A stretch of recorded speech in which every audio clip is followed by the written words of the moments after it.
When I was schizophrenic for the first time, I had this notion that religion was a puzzle that I could solve.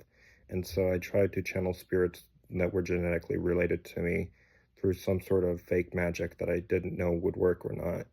And even though this is not really likely, it makes interesting uh, lore for maybe a story, part of a story, not the whole story. So here is part of the thoughts that I had when my mind cleared and I was trying to make sense of it. The crystallization of spiritualism. We worshipped the sun, but it burnt us, so we became nocturnal. Still desiring to worship great heights, we praised the night. The night was full of hunters, and we did not yet adjust. So we said, fires are small god stomachs, let them devour our foes. In turn, it came back to burn us, so we went to great waters. Cities eroded, and we became bitter to the sea's demand for change. Then we became wiser by noticing the seasons bring growth and started worshiping perception, attributing life to every existing thing. But while the processing of slow rhythms, we became but while processing the slow rhythms, we became tired and the children couldn't stand it. And so they praised nothing, only the ground existed. But their children were less bitter and said, let us collect the things we heard, and the air will be the god. So they collected all the stories. Then those stories became lesser gods, sitting at the feet of the tree of knowledge and good and life.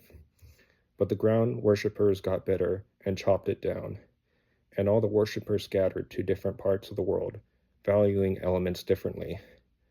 But death was in everything but the air. The deserts by dehydration, sun, the dark by its secrets, night, the ashes and smoke, fire, the ocean's great storms, water. There were no answers to the questioning that spoke back, soul, earthquakes and avalanches, ground, and the war at home, but the air was not to blame. So the seeds of proto-alchemy spread throughout the world, for they could not praise death in full. In their delusional dreams they became livid and said, there is no peace after death. We must live forever and become gods. But now we are in the present. It is where we exist. Though our senses can be trained to favor past or the future, we can even touch things in the imagination of our minds. For all things we sense can be recalled to all five senses, whether we make them happen in the future or not. Perhaps there are five, so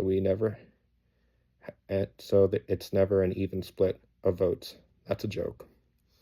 We cannot enjoy what becomes too important, too required, too serious.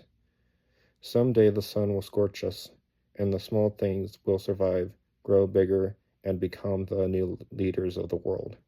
The forests will grow back, with us gone, and all that would be left are our little accidents, purposeful or not. Who knows what the next creatures will bring?